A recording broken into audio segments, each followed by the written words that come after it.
तो चलिए शुरू करते हैं।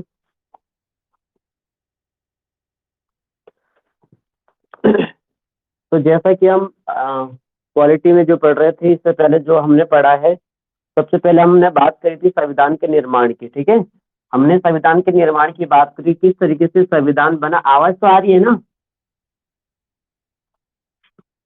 ठीक है, संविधान के निर्माण की बात करी थी, किस तरीके से संविधान बनता है। ठीक है, जो हमारे सिलेबस में भी है। ठीक है, तो वहां से भी एक दो क्वेश्चन जरूर बनेगा, किस तरीके से बैठ के चलती है, किस तरीके से उसमें हमारा संविधान बनकर तैयार होता है। ठीक है, फिर लागू भी हो जाता है। उसके बाद उसमें हमने पढ़ा था कि उसकी विशेषताएं, संविधान की निम्न से कौन कौन सी विशेषताएं थी, फिर हमने उस पर चर्चा करी थी। ठीक है, फिर विशेषताओं के बाद हमने फिर टॉपिक लिया था जो हमारे सिलेबस में भी है। कौन सा टॉपिक लिया था? मौलिक अधिकार। ठीक है, ठीक है, फंडामेंटल राइट्स की हमने बात करी थी। उसके बाद हमने जो हमारे क्या थे, राज्य के नीति निर्देशक तत्व, डीपीएसपी, ठीक है, उसकी बात करी थी।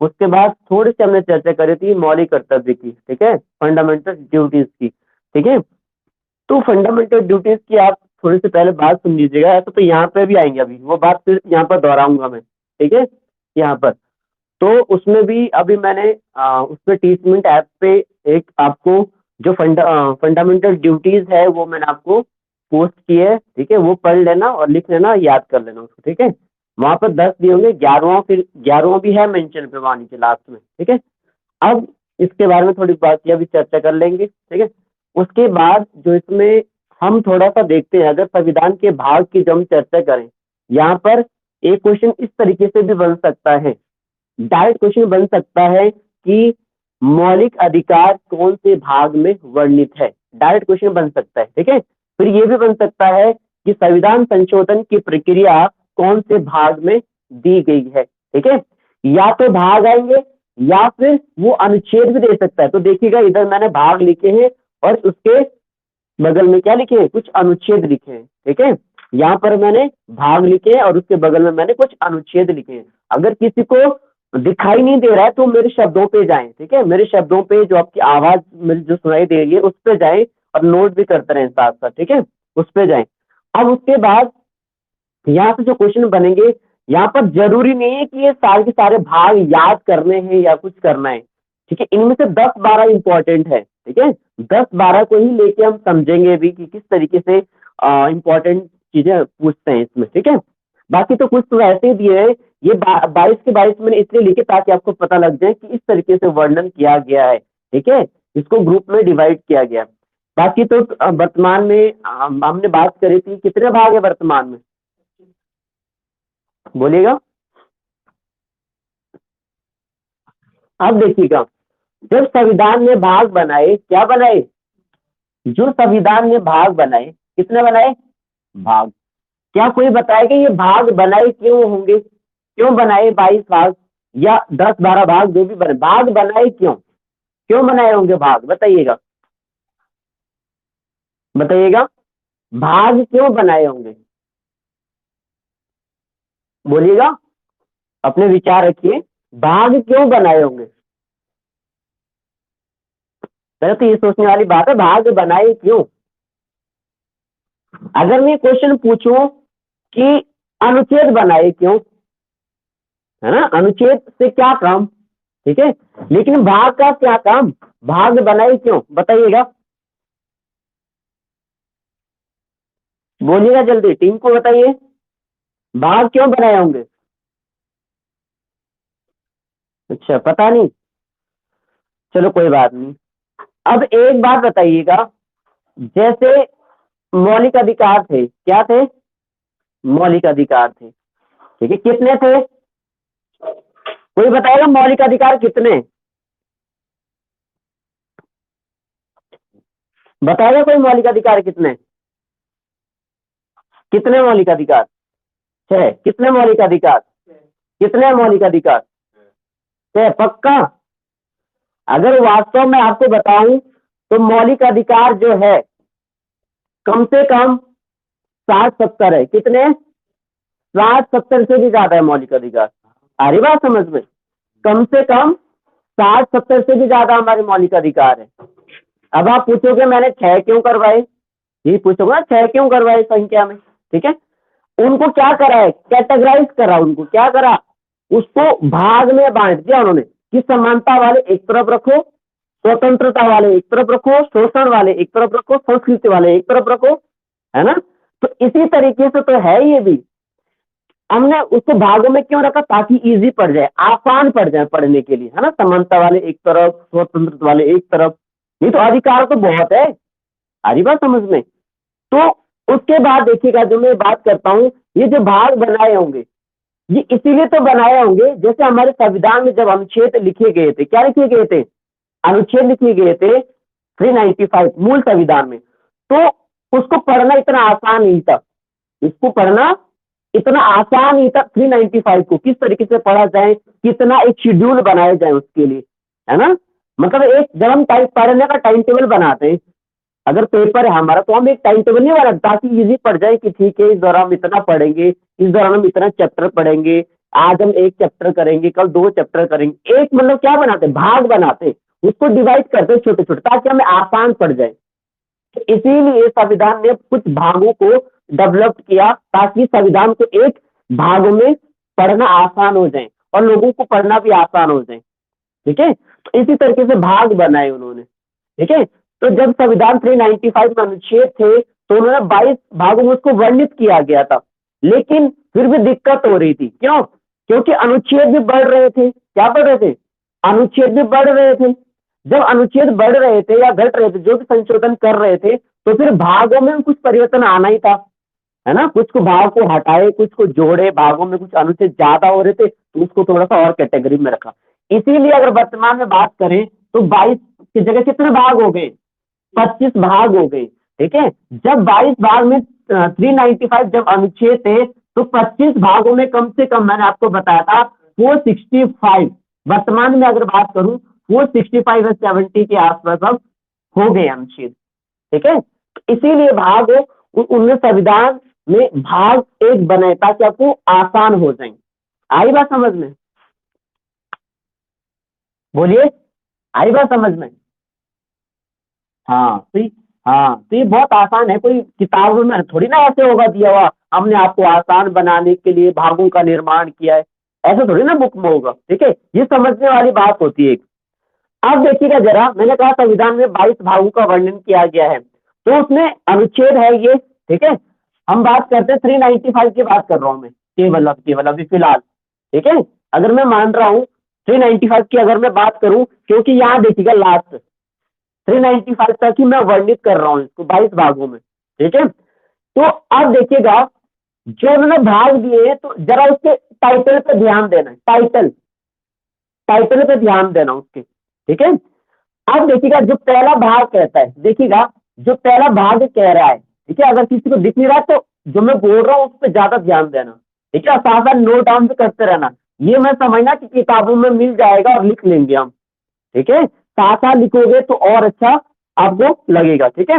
उसके बाद देखिए, जैसे मैंने कहा पहला जो भाग है, उसमें क्या दिया है, आप शब्दों में जाना जरा, ठीक है। उसमें संघ, संघ केंद्र से रिलेटेड है, संघ का मतलब केंद्र, और राज्य का क्षेत्र का क्या है, इसमें वर्णन किया गया। कहने का मतलब ये है, कहीं ना कहीं जो ये भाग है, इसमें संघ और राज्य की कहीं ना कहीं बात करी होगी, इतना आइडिया लगता है इससे, बस और कुछ नहीं लग सकता। इसमें कहीं ना कहीं संघ तथा उसका राज्य क्षेत्र की कहीं ना कहीं बात करी होगी। क्षेत्र से मतलब जानते एरिया। अब जब आप अनुच्छेद पढ़ोगे, क्या पढ़ोगे, अनुच्छेद पढ़ोगे, तो उसमें जब भाग एक में दिया है, तो अनुच्छेद 1 से लेके 4 तक का वर्णन किया गया है, 1 से लेके 4 तक। क्वेश्चन आ सकता है भाग 1 में कितने अनुच्छेदों का वर्णन किया गया है, तो ये फिक्स है कि 1 से लेके 4 तक का वर्णन किया गया है। अब जब संविधान के अनुच्छेद पढ़ेंगे हम पर्टिकुलर, 1 में क्या है, 2 में क्या है, वो अलग बात हो जाती है। फिलहाल इतना पता करिए कि भाग 1 में कितने अनुच्छेद है, 1 2 3 4, ठीक है, आ रही बात समझ में। तो इस तरीके से हमें समझना है। बाकी जो मैंने यहाँ लिखा है, नए राज्य का निर्माण लिखा है, ये आप एक समझ सकते हो, इसमें जब भी हम कभी नए राज्यों का निर्माण करते हैं या उसमें कुछ परिवर्तन करते हैं, जब मान लो हमारा जो उत्तराखंड है, हम किससे अलग हुए, हमारा उत्तराखंड किससे अलग हुआ? यूपी से अलग हुआ ना, तो वो कुछ कानून के तहत हुआ होगा, है ना? जब कानून के तहत हुआ होगा तो कहीं न कहीं भाग एक को भी कुछ मतलब उसमें कुछ कार्य कर लागू हुआ होगा। क्यों? क्योंकि अनुच्छेद एक क्या कहता है और दो क्या कहता है? हम नए राज्यों को क्या कर सकते हैं? निर्माण कर सकते हैं। जैसे छऊजा, छ से छत्तीसगढ़, ऊ से उत्तराखंड, जा से झारखंड। जिस तरीके से उनका अनुच्छेद 2 के तहत उनका निर्माण किया गया था, नए राज्यों का गठन हो सकता है या उसकी सीमाओं में परिवर्तन हो सकता है। उनकी सीमा घट भी सकती है, उनकी बढ़ भी सकती है। तो जितने भी 1, 2, 3, 4 है, उसमें सब बात क्या करी है? संघ और उसके क्षेत्र, राज्य क्षेत्र की बात करी है। ठीक है? वो केंद्र शासित प्रदेश का भी हो सकता है मामला और राज्य का भी हो सकता है। ठीक है? तो इस तरीके से आप समझ सकते हैं जो एक में दिया गया है वो क्या दिया है? संघ और उसके राज्य क्षेत्र के बारे में दिया गया है, या जब ज्यादा इसमें बात होती है कहीं ना कहीं नए राज्यों का निर्माण लेकर ही होती है। जब हमने नए राज्य बनाना हो या कुछ सीमाओं में परिवर्तन करना हो तो मुख्य बातें यही है इसमें। ठीक है? बाकी 1 में क्या है, 2 में क्या है, 3 में क्या है, वो पर्टिकुलर अनुच्छेद में बस पढ़ सकते हैं। बाकी जो हमारे सिलेबस में क्वेश्चन जो मेरा यहाँ पर 22 भाग का मोटिव है वो यही है कि कौन सा टाइटल इसमें दिया है। तो टाइटल क्या दिया है? एक में संघ तथा उसके राज्य क्षेत्र। तुरंत याद करना, भी पूछूंगा 22, इसको मिटा के 22। ठीक है? अब दूसरे पे ध्यान दीजिएगा जरा। जो भाग 2 कहता है वो हमारी नागरिकता कहता है। क्या कहता है? नागरिकता के बारे में वर्णन करता है। डायरेक्ट क्वेश्चन बनेगा कि नागरिकता का वर्णन कौन से अनुच्छेद में किया गया है? तो ऑप्शन दे देगा वो 1 से 4 के बीच, ऑप्शन दे देगा वो 5 से 11, ऑप्शन दे देगा 12 से 35, ऑप्शन दे देगा वो 36 से 51। तो किसमें किया गया है? 5 से 11। एक ऑप्शन तो ये आ गया। दूसरा क्वेश्चन बनेगा नागरिकता का वर्णन कौन से भाग में किया गया है? तो भाग 1, 2, 3, 4 कौन से भाग में किया गया है? 2 में। तो नागरिकता का वर्णन कौन से भाग में है? 2 में है और अनुच्छेद 5 से 11। बाकी इसके अंतर्गत जब हम नागरिकता के बारे में पढ़ेंगे, नागरिकता की कुछ किस तरीके से ली जाती है और किस तरीके से छीनी जाती है, ये सब नियम और कानून इसी के तहत दिए जाते हैं। अगर हम संवैधानिक तौर पर समझा जाए तो नागरिक वो माना जाएगा जो संविधान लागू होने से पूर्व, बात समझ रहे हैं, जो संविधान लागू होने से पूर्व अगर कोई यहाँ रह रहे हैं तो भारतीय नागरिक समझा जाता है। ठीक है? बाकी अगर कोई मुझे विदेश जाना है, कहाँ जाना है? विदेश जाना है और वहीं रहना है, सपोज मुझे जाना है या किसी को आना है तो उसका भी हमें अलग अलग इसमें प्रावधान है। हमारे पाकिस्तान के साथ कुछ और प्रावधान है कि जब हम पाकिस्तान जाते हैं या पाकिस्तान भारत में आते हैं तो उनका अलग अलग अनुच्छेदों में वर्णन किया गया है। वो सब रिलेटेड किससे कर रहा है? नागरिकता से, भारतीय नागरिकता। ठीक है? सारी बात समझ में। और तभी तो हमारे भारत में एक चीज कही जाती है, सपोज दैट मुझे विदेश जाना है, ऑस्ट्रेलिया जाना है या मुझे पाकिस्तान जाना है। अब इसमें एक प्रावधान भी ये होता है, सपोज मैं विदेश पढ़ने चला गया या रहने चला गया, मैंने वही शादी कर ली, अगर मैं वहां पर सपोज दैट 9 साल 10 साल लगा दी और मैं अपने इंडिया में आया ही नहीं 10 साल तक, तो स्वतः ही समाप्त हो जाती है। आ रही बात समझ में? तो इसकी भी एक लिमिट होती है कि कितने वर्ष तक, एक लिमिट होती है। ठीक है? कि कितने वर्ष बाद क्या है, एक पीरियड रहता है इसका भी। ठीक है? बाकी स्वेच्छा से भी वो क्या कर सकता है? विदेशी नागरिकता ग्रहण कर सकता है स्वेच्छा से। अगर मुझे ऑस्ट्रेलिया जाना तो मैं जा सकता हूँ। ठीक है? तो स्वेच्छा से भी कोई दूसरों की नागरिकता ग्रहण कर सकते हैं, उसके थोड़े से कुछ नियम कानून होंगे, बस ये। तो कुल मिला के मेरी ये बात है कि इसमें कहीं ना कहीं नागरिकता की ही बात होगी। ठीक है? भारत के प्रथम नागरिक किसे कहा जाता है? बताइए, भारत के प्रथम नागरिक कौन है भाई? राष्ट्रपति। सिंपल सी बात है। ठीक है? हाँ, वेरी गुड। अब उसके बाद हम आते हैं अपने मौलिक अधिकार। ये मैंने आपको अच्छे से समझा भी दिया है, इसमें कोई समझाने वाली बात रही नहीं अब। ठीक है? मौलिक अधिकार अगर मैं बात करूं तो ये हमारे स्वतंत्र, क्या है? स्वतंत्र अधिकार है, व्यक्तिगत अधिकार की बात करता है। ठीक है? लेकिन इसमें थोड़ा सा क्या होती है, हमारी हमारे नियम कानून होते हैं, हमारे क्या सीमाओं में रहना होता है इसमें। ठीक है? ये नहीं कि हमारा अधिकार है बस मैं किसी का मर्डर कर दूं। ठीक है? तो लोगों का हनन नहीं होना चाहिए, बाकी आप अपने खुले जीवन जी सकते हैं। ठीक है? अपना राइट है। ठीक है? मौलिक अधिकार हो गया। ये अनुच्छेद 12 से 35 इसका वर्णन किया गया है। अब मैंने इसको तो प्रत्येक अनुच्छेद भी आपको बता दिए है ना, हमने मौलिक अधिकार अच्छे से पढ़ भी लिया गया है ना, अच्छे से हमने पढ़ भी लिया है कि मौलिक अधिकार किस तरीके से ये आता है, 12 में क्या है, 13 में क्या है, 14, 15, 16, 17, 18 में क्या है, और कितने मौलिक अधिकार पहले थे कितने बाद में। ठीक है, ये सब हमने चर्चा कर ली है, तो इसको ज्यादा विशेष बताने की जरूरत नहीं है। तो भाग 3 में मौलिक अधिकार होते हैं 12 से 35। अब ये भी मैंने पढ़ा दी। भाग 4 में क्या है, नीति निर्देशक तत्व, राज्य के नीति निर्देशक तत्व। अगर मैं इसका मीनिंग की बात करूं, राज्य नीति निर्देशक तत्व का मतलब ये होता है, देखो नाम में पता चल रहा है राज्य, क्या चल रहा है, नाम में पता चल रहा है राज्य की नीति होगी। इसमें राज्य की नीति क्या होगी, लोगों के लिए होगी।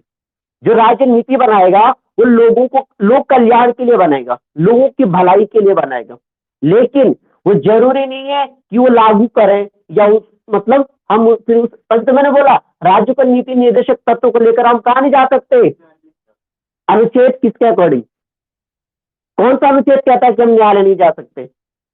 मैंने बताया था ना जब राज्य नीति निर्देशक तत्व पढ़ रहे थे हम कि न्यायालय को लेकर हम ये नीति निर्देशक को लेकर हम न्यायालय नहीं जा सकते, चुनौती नहीं दे सकते।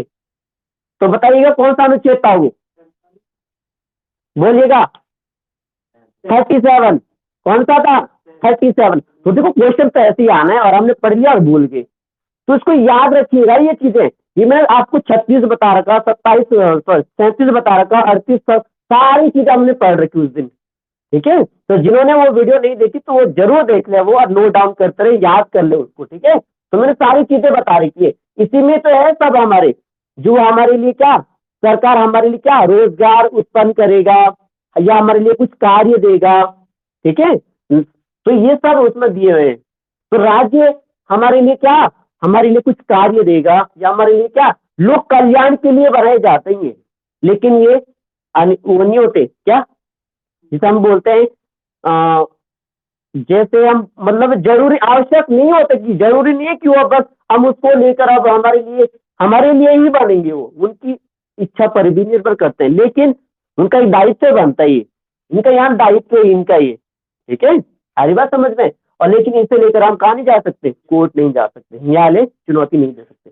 अब उसके बाद मैंने एक चीज और देखिएगा, जब भाग 4 चल रहा था तो हुआ क्या, भाग 4 में ही एक नई भाग आ गया है, भाग 4 का क बना दिया गया है, भाग 4 का क, भाग 4 का क क्या आया, जो हमने कल पढ़ा था, मौलिक कर्तव्य फंडामेंटल ड्यूटीज। ठीक है, फंडामेंटल ड्यूटीज में क्या होता है, इसमें अनुच्छेद केवल अगर मैं बात करूं अनुच्छेद 51, अनुच्छेद 51 का क या 51 का जो भी आप बोल रहे हैं ABCD। ठीक है, तो अब आप बताइएगा जो मूल कर्तव्य फंडामेंटल ड्यूटीज होती है वो कब जोड़ी गई है, बताइएगा। देखो पहले तो था नहीं है, पहले तो था नहीं जब संविधान बना था, इसको बाद में जोड़ा होगा ना कहीं, जब बाद में जोड़ा होगा तो संशोधन करना पड़ा। तो आप बताइएगा कि भाग 4 का क कब जोड़ा गया है, क्वेश्चन ये है, क्वेश्चन ये नहीं कि मौलिक कर्तव्य कब जोड़ा गया है, क्वेश्चन ये है भाग 4 का क कब जोड़ा गया है।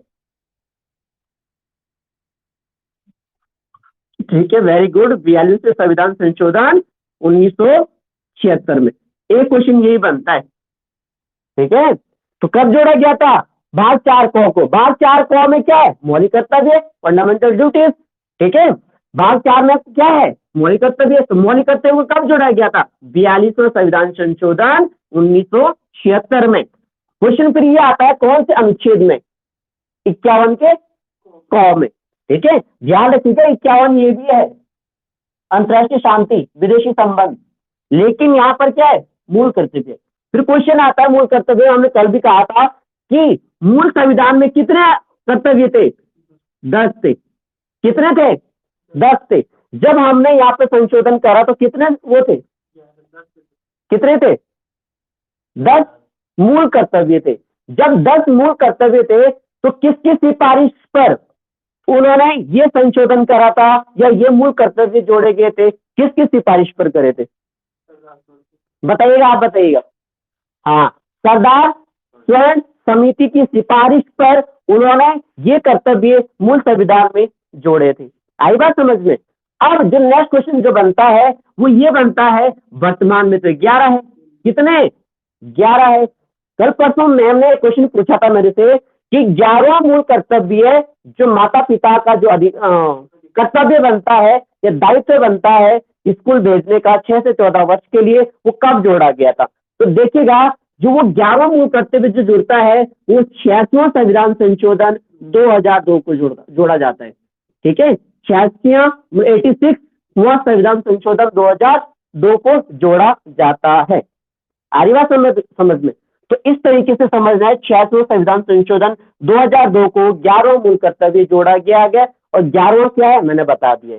बाकी पहला क्या है, दूसरा क्या है, तीसरा क्या है मैंने आपको सेंड कर दिया गया, इसको पढ़ना। इसमें इस तरीके से होता है जैसे राष्ट्रगान का सम्मान करना और अपने जितने भी हमारे राष्ट्रीय स्मारक है उसका भी संरक्षण करना, उसका सम्मान करना। इस तरीके से उसमें क्या दिए गए, बड़ों का सम्मान आदर करना, ये सब हमारे कर्तव्य है। मजबूरी नहीं है, हमारे कर्तव्य है। ऑर्डर नहीं है, आदेश नहीं है, हमारे कर्तव्य है। ठीक है, तो और एक और चीज, मौलिक कर्तव्य बनाए क्यों, क्या जरूरत पड़ी मौलिक कर्तव्य? मौलिक कर्तव्य की जरूरत इसलिए है, देखिएगा यहाँ पर राज्य के नीति निर्देशक तत्व बनाए क्यों? लोगों के कल्याण के लिए। और मूल कर्तव्य क्यों बनाए होंगे? एक आदर्श नागरिक स्थापित करने के लिए, एक अच्छे नागरिक बनने के लिए। बड़ों का सम्मान अच्छी बात तो है, राष्ट्रगान का सम्मान करेंगे तो देशभक्ति की भावना पैदा होगी, है ना? तो ये आदर्श नागरिक का निर्माण होगा हमारे भारत में। किसका निर्माण होगा? आदर्श नागरिक का निर्माण होगा। जब हम बात करते हैं एपीजे अब्दुल कलाम, विवेकानंद, जब हम इनकी बात करते हैं तो इनको आदर्श व्यक्ति कहा जाता है। ये हमारे आदर्श है, आइडल हमारे। ठीक है, तो इस तरीके से ये चीजें होती है। और आदर्श व्यक्ति कोई भी हो सकता है, जरूरी थोड़ी ना डॉक्टर एपीजे अब्दुल कलाम है, स्वामी विवेकानंद हो। आप मेरे लिए आदर्श हो सकते हो। अगर आप मुझे अच्छा एक दिशा निर्देश दे रहे हैं तो आप मेरे लिए क्या हो, आदर्श व्यक्ति हो सकते हैं। तो कोई भी इंसान किसी के लिए आदर्श व्यक्ति हो सकता है, वो किसी रूप में भी हो सकता है, वो चाहे गलत काम हो चाहे बुरे काम हो। आदर्श मतलब जो उसको दिशा दे रहा हो। अब वो दो पॉइंट है, नेगेटिव और पॉजिटिव। ठीक है, तो ये चीजें होती है। अब उसके बाद देखिएगा जब हमने मौलिक कर्तव्य को जोड़ दिए, ठीक है, 11 हो गए पूरे, तो देखिएगा जो भाग 5 है, देखो मेन यही तक चाहिए। ठीक है, जो इसका कंटिन्यूस मैन तो यहाँ तक थे, बाकी तो आप मैन इसमें देख सकते हो कौन कौन सा मैन है। अब देखिएगा यहाँ पर भाग 5 पे जरा गौर करिएगा।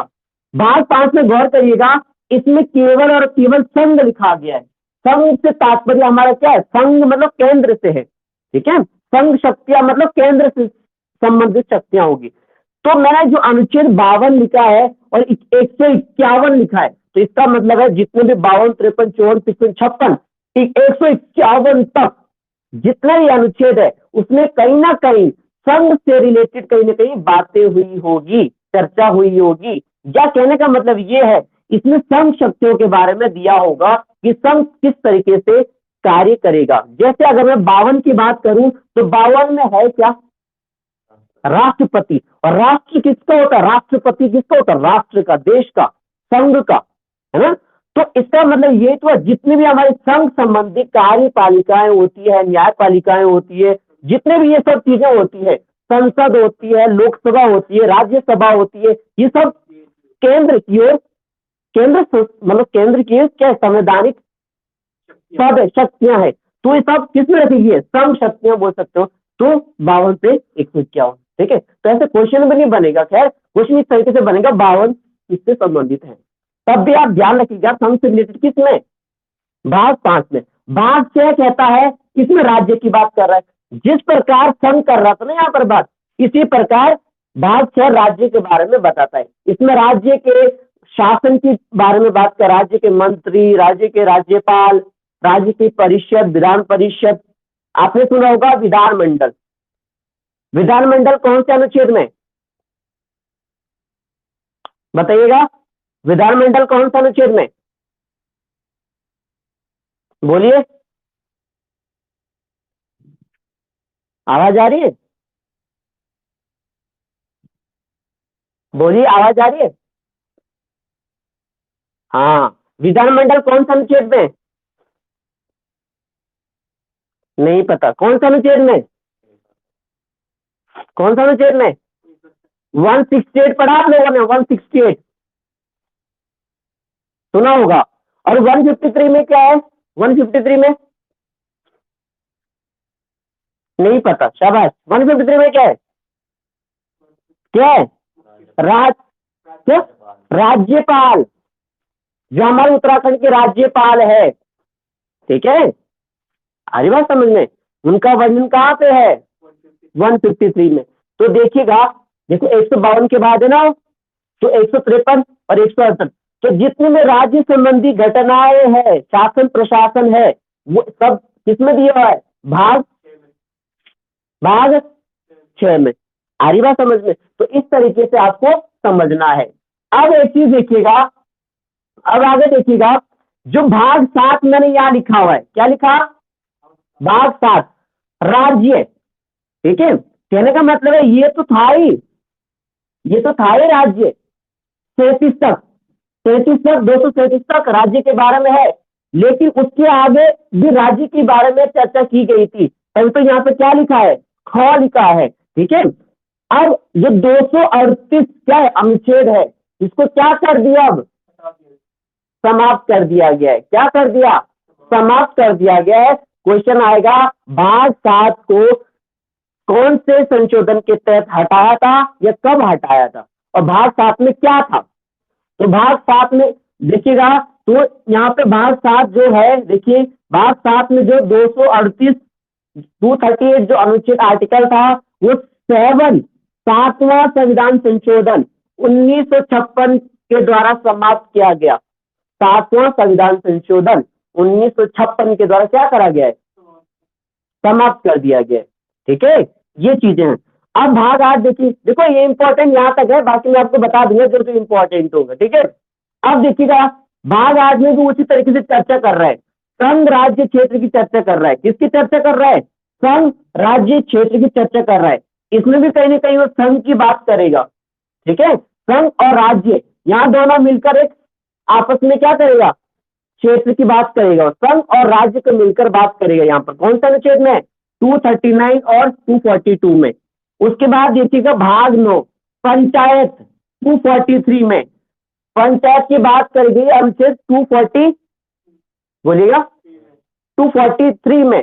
तो मुझे एक बार बताइए, कौन सी अनुसूची में पंचायतों की बात करी गई थी? कौन सी अनुसूची में करी गई थी बताइए? पंचायतें कौन सी अनुसूची में? कौन सी अनुसूची में? 11, ठीक है। और पंचायती राज व्यवस्था, जब मैंने कहा था कौन से संविधान संशोधन के तहत जोड़ी गई थी 11वीं, बताइएगा कौन सा संविधान संशोधन करना पड़ा था? बोलिए, कब हुआ था? 73, 73वां संविधान संशोधन 1993, और 74वां संविधान संशोधन भी तब उसी साल होता है, ठीक है। तो देखिएगा जरा, पंचायत 243 में है, ठीक है।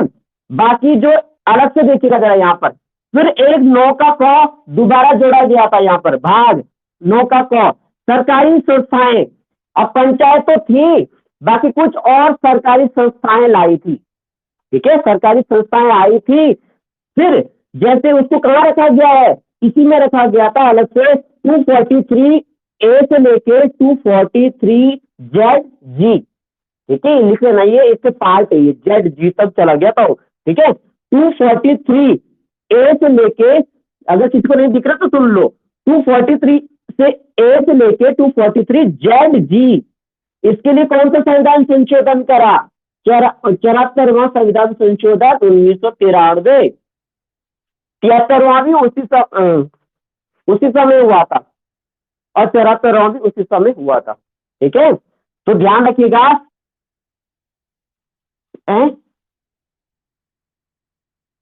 93 में, ठीक है। अब उसके बाद भाग 10, इसमें जो है एसटी एससी के जो क्षेत्र होता है, क्वेश्चन में मैंने अनुसूचित भी लिख रखा है, क्योंकि हमें अनुसूचित ही तो बोलते हैं, अनुसूचित जाति और अनुसूचित जनजाति। वो जाति और जनजाति बाद में ऐड कर, लेकिन है तो अनुसूचित, ठीक है। तो यहाँ शेड्यूल, ठीक है। अब एसटी और एससी का इसमें वर्णन किया गया है, भाग 10 में, भाग 10 और अनुच्छेद 244 से लेके 244 क यानी कि ए, ठीक है। उसके बाद देखिएगा, यहाँ पर देखिएगा भाग 11 में संघ और राज्यों के बीच आपस में क्या बताएगा, संबंध बताएगा। तो क्या मुझे कोई बताएगा संघ और राज्य का संबंध कौन से अनुसूची में है, कौन से अनुसूची में है संघ और राज्य का संबंध, बताइए। पढ़ा दिया ना अनुसूचियां, 7 में, हाँ 7 में, ठीक है। हाँ तो क्यों नहीं आ रहा भाई, कौन से देश से लिया गया है ये, बताइए। कौन से देश से लिए गए ये संबंध, केंद्र और राज्य के। शाबाश शाबाश शाबाश। अब देखिएगा जरा इधर, ठीक है। अब देखिएगा जरा, संघ और राज्य के मध्य संबंध जो है 245 से लेके 263 तक है। कब तक है, 200, बोलिएगा, 245 से लेकर 263, 263। आई बात समझ में, 245 से लेके कहां तक है, बोलिए, 63 तक। हाँ, अब देखो ये मैंने उस समय चर्चा की थी आपसे, भाग 12 में क्या दे रखा है, जो संपत्ति का अधिकार है उससे रिलेटेड है ना। तो वित्त संपत्ति के बारे में 264 से लेकर 300 ए तक है, और 300 ए में ही वो संपत्ति का अधिकार रखा गया है। तो यहाँ पर एक क्वेश्चन और आता है, वित्त वित्त वित्त से मुझे याद आ रहा है क्या, वित्त 280 में क्या है, वित्त आयोग, ठीक है। जो वित्त आयोग है हमारा, वो अनुच्छेद किसमें, अनुच्छेद कौन सा अनुच्छेद में, हाँ सुन लिया होगा, ठीक है। 280 में वित्त आयोग की क्या है, एक वित्त आयोग क्या है हमारा, संवैधानिक संस्था मान लो, ठीक है, संवैधानिक रूप से ये 280 में वित्त आयोग की वो है, वर्णन किया गया है, ठीक है। अब उसके बाद देखिएगा, भाग 13 में देखो, व्यापार वाणिज्य लेन देन, बिजनेस करने के लिए, अगर हमें व्यापार करना है, बिजनेस करना है, कुछ भी लेन देन करनी है, ठीक है, तो वो अनुच्छेद 301 और 7 में वर्णन किया गया है, किस तरीके से हम व्यापार करते हैं, देश आयात निर्यात करते हैं, तो वो सब अनुच्छेदों में इसमें दर्शाया गया है अधिकार हमारे, ठीक है, जो भी है। अब उसके बाद यहाँ देखिएगा 14 में संघ, केंद्र, राज्य के अधीन सेवाएं, अनुच्छेद 308 से 23 तक। आप देखिएगा, आपने सुना होगा 312 315, सुना सुना आपने 312 315, सुना है, क्या है इसमें, बोलिएगा, ये इंपॉर्टेंट है इसमें, क्या है इसमें 312 में,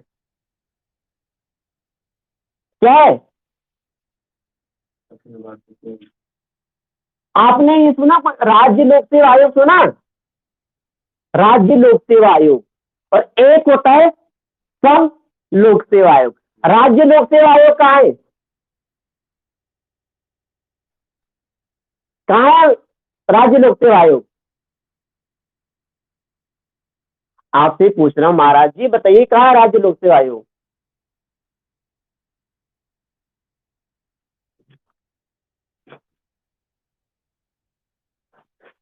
दिल्ली, और और और लोग बताओ, देहरादून, और लोग बताइए, और लोग बताइए, पवन सर,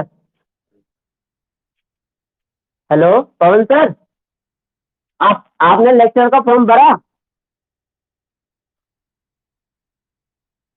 अच्छा अच्छा अच्छा, तब तो आप वहीं जाइए अधीनस्थ सेना आयोग में। जो हमारे जो फॉर्म चल रहे हैं ना, राज्य लोक सेवा आयोग कहाँ है, वही तो भेज रहे हैं हम, गुरुकुल कांगड़ी में, हरिद्वार में। आपके आंसर मैंने सुन लिए थे, मैं उनकी बात कर रहा हूँ जो दिल्ली कह रहे हैं और एक देहरादून कह रहे हैं। ठीक है, राज्य लोक सेवा आयोग जो हमारा कहाँ है? हरिद्वार में है। कहाँ है? हरिद्वार में। ठीक है, तो अब देखिएगा, तो राज्य लोक सेवा आयोग की चर्चा होती है इसमें 312 में, और संघ लोक सेवा आयोग की होती है 315 में। तो मैंने क्या कहा था कि जो राज्य लोक सेवा आयोग है, जैसे पीसीएस वगैरह बोलते हैं ना, अखिल भारतीय सेवाएं, तो इसी के अंतर्गत होते हैं। जैसे जो हमारी स्टेट के अंडरटेक आती है उसमें पीसीएस, जैसे पीसीएस होते हैं और भी होते हैं, और जो बड़े बड़े सिविल होते हैं जैसे हम आईएएस बोलते हैं, ठीक है, आईपीएस होते हैं, वो संघ लोग, वो सेंटर पे होते हैं वो। ठीक है, तो इसी तरीके से देखिएगा, यहाँ पर है संघ और राज्य के अधीन सेवाएं, देखो इसी के बीच आती हो 308 से 323 तक। ठीक है, तो भाग 14 में दर्शाया गया है वो। आ रही बात समझ में? बाकी और जब अनुच्छेद इसमें इसके चर्चा जरूर होगी, इसमें ये आयोग है दोनों। ठीक है, अब देखिएगा यहाँ पर हल्का सा उन्होंने एक पार्ट और दिया अलग से, अधिकरण नाम से दिया है उन्होंने। ठीक है, कोई जरूरी नहीं है, ये अलग से उन्होंने बांटा है 323A और 323B। ठीक है, अरिवा ट्राइब्यूनल होता है, ट्राइब्यूनल बोलते हैं इंग्लिश में। अब मैंने ये इंपॉर्टेंट, जिसको आप भली भांति जानते हो। ठीक है, निर्वाचन आयोग, क्वेश्चन आता है डायरेक्ट, निर्वाचन आयोग कौन से अनुच्छेद में, कौन सा अनुच्छेद में? 324 में। ठीक है, तो 324 से लेकर 329A तक का वर्णन किया गया निर्वाचन आयोग में। निर्वाचन जो वोटिंग करता है। ठीक है, अब उसके बाद जो ये है, जो मैं अंडरलाइन कर रहा हूँ, मेन इंपॉर्टेंट है। ठीक है, उसके बाद जो विशेष समुदाय के लिए विशेष प्रावधान है, कुछ विशेष समुदाय होंगे उसके लिए कुछ विशेष प्रावधान दिए गए। ठीक है, 330 और 32-42 में। उसके बाद ये भी इंपॉर्टेंट है, राजभाषा खतरा, खतरा है हमारे राजभाषा को। 17 पे क्या है? खतरा है। तो ध्यान रखिएगा, 17 पे क्या है? हमारे राजभाषा को खतरा है। तो 343 से लेकर 351 की बात करता है, भारत की हमारी एक राजभाषा होगी। अनुच्छेद क्या कहता है? 343 कहता है मातृभाषा होगी, उसकी लिपि क्या होगी? देवनागरी होगी। ठीक है, और 351 कहता है, आप पहला और लास्ट रखिए याद, 351 क्या कहता है? बताइए, आप बताओगे 351 क्या कहता है? बहुत इंपॉर्टेंट है, जल्दी बताइए 351 क्या कहता है भाषा के बारे में, भाषा के बारे में क्या कहता है 351? बताइए, कोई बताइए। आपातकाल 300 हम राजभाषा की बात कर रहे हैं, आपातकाल की बात नहीं कर रहे। 351 में ही हम अभी 352 में नहीं घुसे, अभी 351 में, मतलब राजभाषा क्या?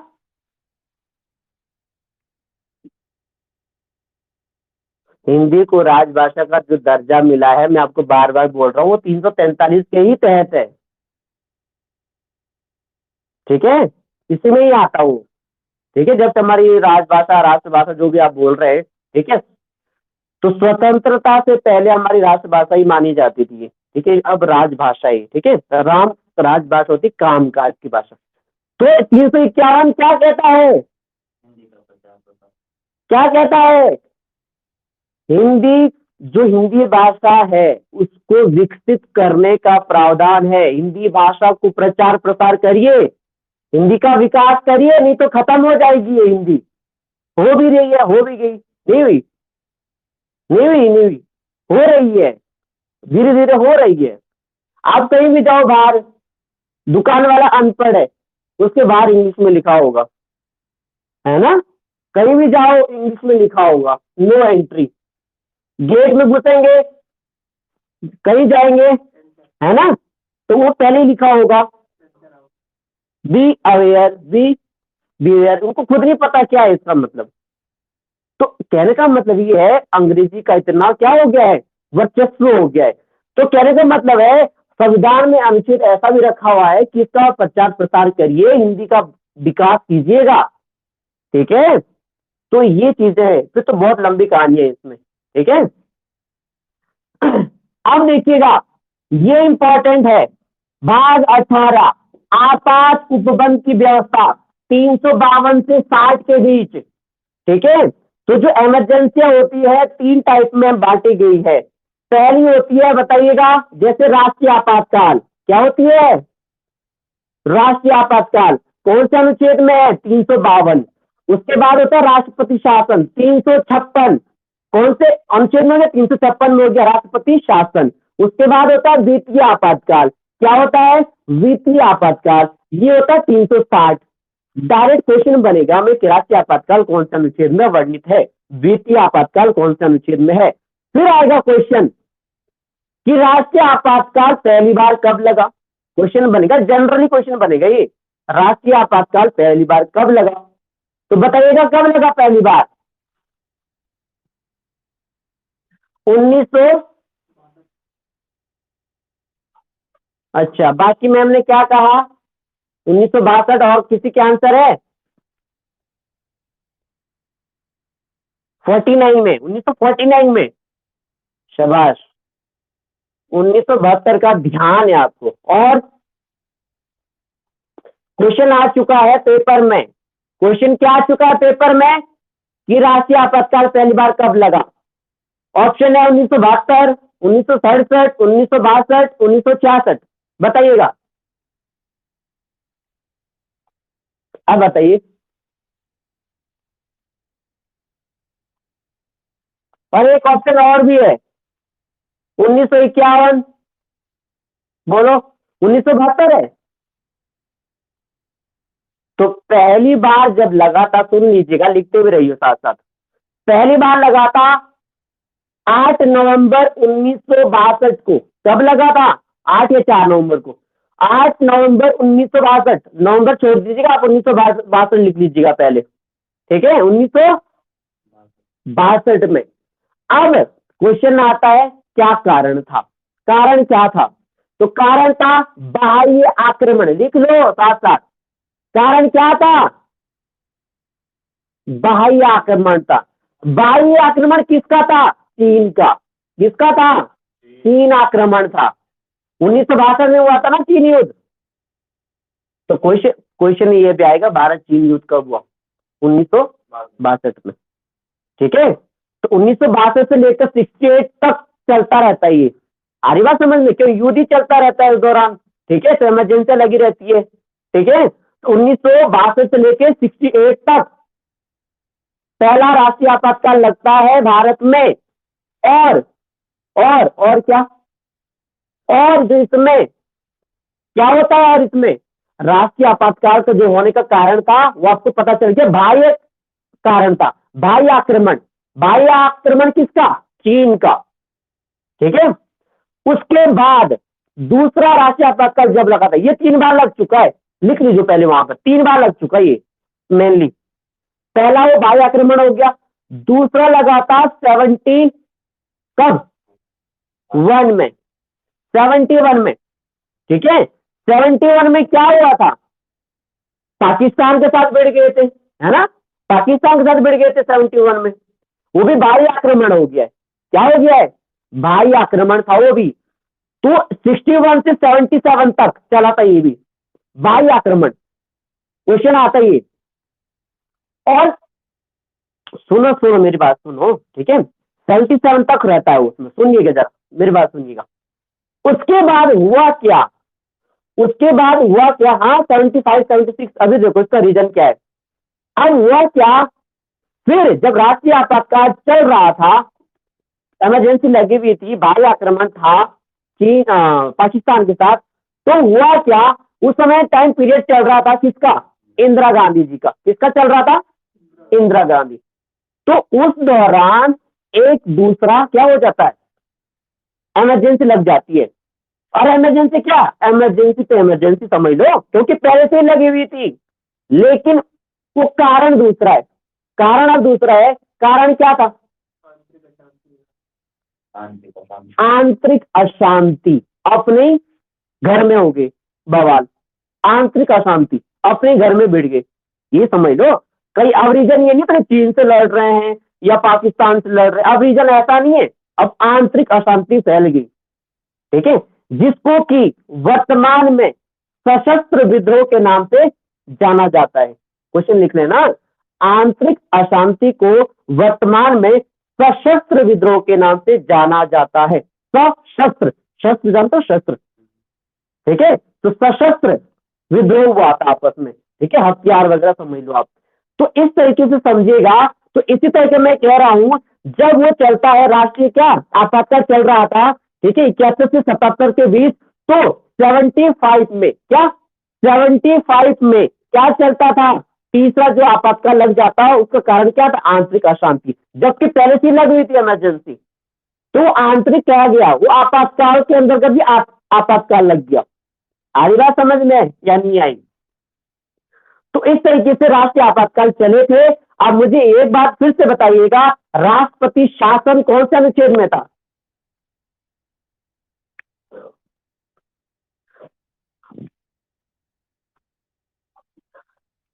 तीन सौ छप्पन, यही हो ना आप लोग? अभी हमने 300, हाँ हमने 352 की बात कर ली, अब 356 की बात कर रहा हूँ, राष्ट्रपति शासन की बात कर रहा हूं। तो राष्ट्रपति शासन का क्वेश्चन ऐसे नहीं आएगा कि कितनी बार लगा अब तक, क्योंकि बहुत बार लगा है। कितने बार लगा? बहुत बार लग चुका है। क्वेश्चन आएगा पहली बार कब लगा, क्वेश्चन ये बनेगा। तो बताइएगा पहली बार कब लगा? 1951, 7 साल लिखते भी जाना, 1951 में लगता है। क्वेश्चन फिर ये बनेगा पहली बार कब लगा, तो प से पहली, प से पहली और प से पंजाब, है ना, प से पहला, प से पंजाब, प से पंजाब में लगा पहली बार। आएगा समझ में? और फिर क्वेश्चन आता है सबसे कम बार, सबसे कम समय के लिए, सबसे क्वेश्चन लिखते रहो, सबसे कम समय के लिए, क से कम, क से कर्नाटक, क से कम, क से कर्नाटक, ऐसे याद रखना। क से कम, क से कर्नाटक में लगा था, कितने दिन के लिए लगा? 7 दिन के लिए। कितने दिन के लिए लगा था? 7 दिन के लिए। तो वो समय कौन सा था, लिख लीजिएगा, वो समय था 10 अक्टूबर से 17 अक्टूबर 1990। 10 अक्टूबर से 17 अक्टूबर 1990, तो गिन लीजिएगा 7 दिन बैठ रहे हैं। क से कर्नाटक में 7 दिन के लिए लगा था। क्वेश्चन आएगा सबसे अधिक समय के लिए, है ना। आपको एक और चीज बता दूं, राष्ट्रपति शासन कभी भी 3 साल से ऊपर नहीं लग सकता। उसकी जो अधिकतम सीमा है कितनी है, बोलिएगा? अधिकतम 3 साल तक है, ठीक है, इसकी सीमा है, इसकी लिमिट है, 3 साल से ऊपर नहीं लग सकता। अगर बाय द वे लग भी जाता है, ठीक है, तो और एक बार लगा भी है, एक बार लगा भी था, उसके लिए क्या करना पड़ा था? संशोधन करना पड़ा था। आ रही बात समझ में? तो ये चीजें समझनी है कि सबसे पहले कब लगा, प से पंजाब 51 में, सबसे कम समय के लिए 7 दिन के लिए कर्नाटक के लिए, है ना। तो ये चीजें हमें ध्यान रखनी है, कब क्या क्या होता रहता है। सबसे ज्यादा बार जब लगता है तो हमारे कहाँ का लगता है, क्या तो केरल और यूपी में लगता है। केरल और यूपी में 9 बार लगता है, टोटल 18 हो गया वो, ठीक है, 9 बार वहां पर लगता है। तो इसी तरीके से जानिए किस तरीके से कितनी बार राष्ट्रपति शासन लगता है। फिर जब हम चर्चा कभी फिर करेंगे नेशनल इमरजेंसी की, तो उसमें भी बात होगी, ठीक है। तो ये चीजें आप समझेगा क्या किस तरीके से ये चीजें होती है। अब जो नेक्स्ट क्वेश्चन है, वित्तीय आपातकाल। वित्तीय आपातकाल को 360 अनुच्छेद के तहत उसको रखा गया है। अब आप लोग जिनसे मैं पूछूंगा क्वेश्चन वही आंसर वही बताएगा जिनसे मैं पूछूंगा। तो आप में से बताइएगा, पहले बताएंगे आपके पवन सर कि आपातकाल भारत में अब तक कितनी बार लगा। ऑप्शन है 1 2 3 4, कोई नहीं,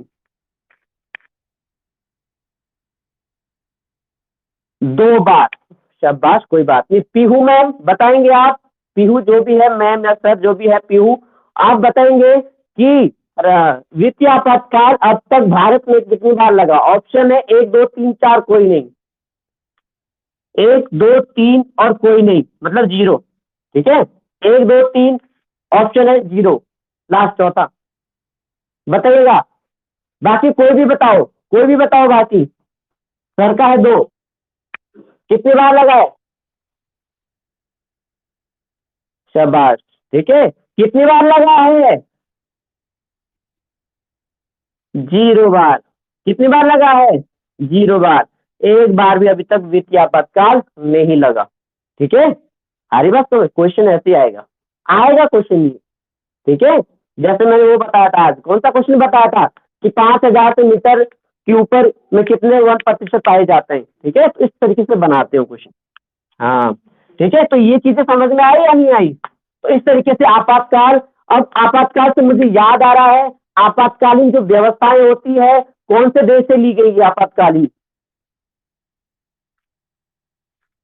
जर्मनी, शाबाश, ठीक है। अब उसके बाद जो 19 है, कुछ नहीं है इसमें, देखो नाम ही विविध है, मिसलेनियस है। आपके फोन में आता है ऐसा ऑप्शन मिसलेनियस का? आता नहीं आता है? फोन में आता है एक मिसलेनियस का ऑप्शन। मिसलेनियस फाइल बनती है कभी कभार, मिसलेनियस फाइल भी बनती है, कंप्यूटर में भी होता है, हमारे फोन में भी आती है मिसलेनियस फाइल, ठीक है। तो मिसलेनियस मतलब यही होता है जैसे एक्स्ट्रा, जिसमें ऐसी हो एक्स्ट्रा चीजें होती है, कोई इंपॉर्टेंट नहीं होती, अतिरिक्त चीजें डाल रखी होती है, विविध, मिक्स, ठीक है। तो इसमें ज्यादा आपकी जरूरत नहीं है करने की, ठीक है। अब यहाँ पर आइएगा जरा, यहाँ पर आइएगा, भाग 20 पे, संविधान संशोधन, वेरी वेरी इंपॉर्टेंट, जिसके तहत हम ये कर भी रहे हैं, है ना। कभी परिवर्तन कर रहे, कभी कुछ कर रहे, कभी कुछ संशोधन कर रहे, है ना, संविधान के अनुच्छेदों में संशोधन कर रहे। तो यहाँ पर देखिएगा 368 के तहत हम क्या करते हैं? संशोधन करते हैं, किसी भी अनुच्छेद में या कोई भी परिवर्तन करते हैं संविधान की कुछ भी धारा को लेके, ये सब चीजें अनुच्छेद चल रहे होते हैं। और जो ये प्रक्रिया ली गई थी, क्वेश्चन यही बनेगा कि संविधान संशोधन की जो प्रक्रिया चलती है कहाँ से ली गई है, बताइएगा। बोलिए ये क्या है, बताइए, बताइए, आप लोग बताओ। संविधान संशोधन की प्रक्रिया कौन से देश से ली गई है?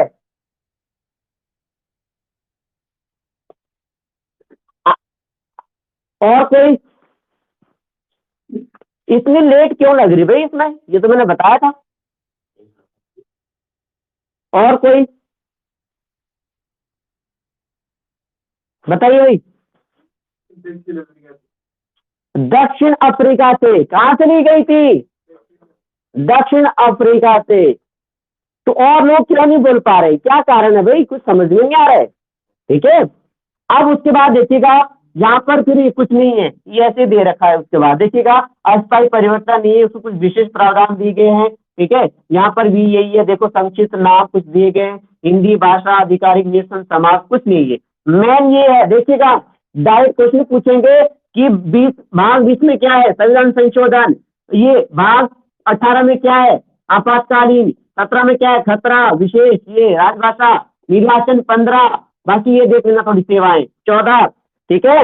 और ये वित्त संपत्ति 12, ठीक है, संबंध 11, ST/SC 10, ठीक है, पंचायतें 9, और ये कुछ नहीं है। ये भाग 4, ये 2 3, ये तीनों 4 इंपॉर्टेंट है, ठीक है। यही बहुत इंपॉर्टेंट है, डायरेक्ट क्वेश्चन बनेंगे इसके। आई बात समझ में? बाकी फटाफट, ऐसे तो मैंने बता दिए, बाकी कल की क्लास में मैं, देखो मुझे नहीं तो पता इतना टाइम लगेगा इसमें, पर वही है, जब बातें चल जाती, डिबेट चल जाता है, तो फिर वो चीजें हो जाती है, ठीक है। ये तो मैं सोच रहा था आज आपके विदेशी स्रोत भी कुछ चर्चा की जाए और विदेशी स्रोत भी कुछ लिखा दिए जाए। बाकी तो मैं बीच बीच में बोल ही रहा हूँ, जैसे मैंने यहाँ पर बोला है कि मौलिक अधिकार कहाँ से लिए गए, बताइएगा, बोलिएगा आप ही, कहाँ से लिए गए मौलिक अधिकार? अमेरिका। और मौलिक कर्तव्य है कनाडा। धन्य हो, ठीक है। मौलिक कर्तव्य रूस से, और नीति निर्देशक तत्व कहाँ से लिए गए? आयरलैंड से, ठीक है। और उसके बाद जो होती है हमारी, अब थोड़ा आगे बढ़िएगा, थोड़ा आगे बढ़िएगा, थोड़ा सा ये देखो, आपातकालीन कहाँ से लिए गए थे? जर्मनी से। संविधान संशोधन कहाँ से लिए गए थे? ठीक है। तो इसी तरीके से हमें ये चीजें हो जाती है आगे, किस तरीके से क्या क्या होता है।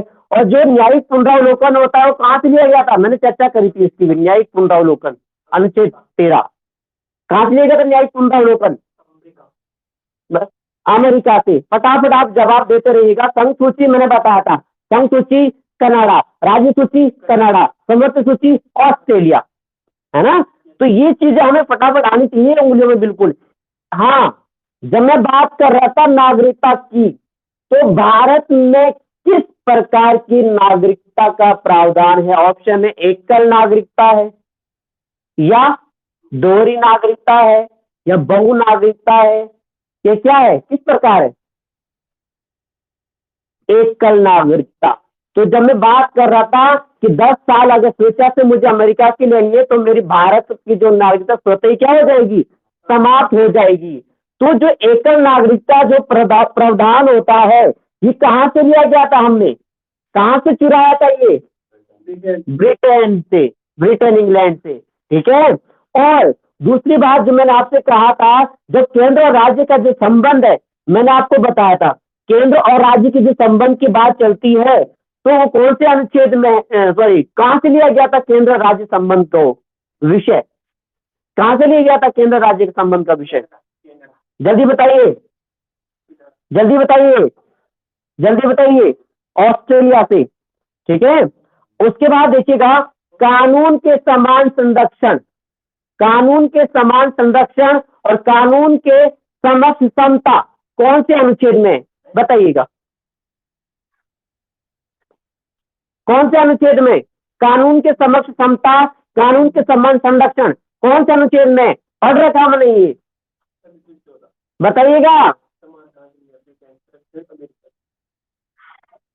किसमें, कौन से अधिकार में?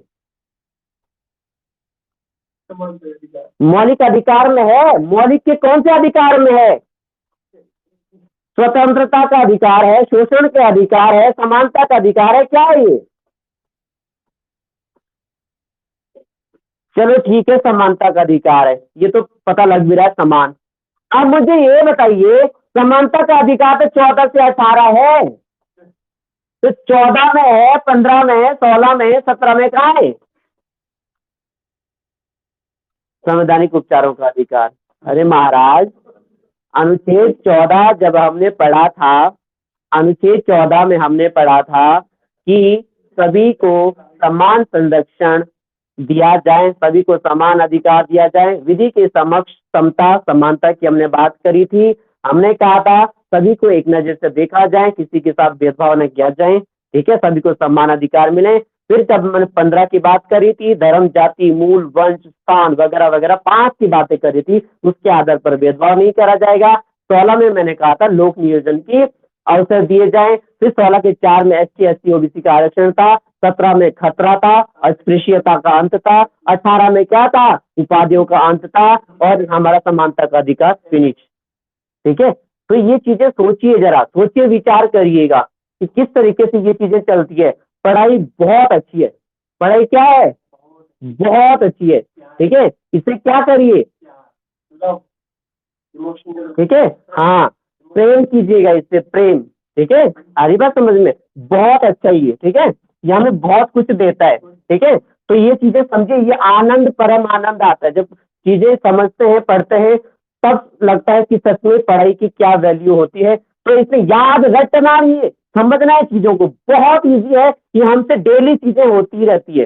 चर्चा करिए, डिबेट करिए, तो आसान लगेगा। अगर एक दो डिबेट और होगी ना इसके बारे में, एक दो डिबेट और होगी कभी, तो वो बहुत अच्छे तरीके से हो जाएगा, ठीक है। तो इसी तरीके से समय काफी हो गया है, बाकी नेक्स्ट जो भी होगा वो नेक्स्ट अब आगे पढ़ते रहेंगे, ठीक है। अब आप लोग बताइए, समझ में आया या नहीं आया? हाँ, नहीं तो अगर मुझे कराना होता, लिखा देता, पढ़ लेना भाई ये 22 भाग, है ना, बोल सकता था मैं ऐसे, पढ़ लेना ये 22 भाग आते हैं पेपर में, है ना। फिर आज में विदेशी स्रोत भी लिखा देता, पढ़ लेना, आ जाते हैं पेपर में, है ना। तो इस तरीके से यही तो होती है discuss method, group discussion method, debate method, ठीक है। आपने भी अपने विचार रखे, मैंने सुने, आपके विचार सुने। अगर कभी मैं बोल भी जाता हूँ तो इसको कोई माइंड में मत लिया करो कि आपने गलत बोला सही बोला, कोई बात नहीं, ठीक है। आ रही बात समझ में? जो पढ़ने के लिए बोलते हैं ना कि जो एक चीज मैं आपको बताता हूँ, ये बिल्कुल फैक्ट भी है। अगर कोई प्रश्न करता है आपसे, अगर कोई प्रश्न करता है आपसे और आपने आंसर दिया, अगर वो गलत हुआ तो आप केवल 1 मिनट के लिए मूर्ख बन सकते हो। उस समय आपकी केवल 1 मिनट के लिए या 1 मिनट के लिए मूर्ख बन सकते हो। लेकिन अगर आपने उस समय जवाब नहीं दिया, अगर आपने उस समय प्रश्न नहीं किया, अगर आपने उस समय अपने डाउट क्लियर नहीं करे, तो आप हमेशा क्या बनोगे? क्या बनोगे? मूर्ख बनोगे। अब डिसाइड करिएगा, आपको 1 मिनट के लिए मूर्ख बनना है या हमेशा के लिए मूर्ख बनना है। जय हिंद, जय भारत, शुभ रात्रि।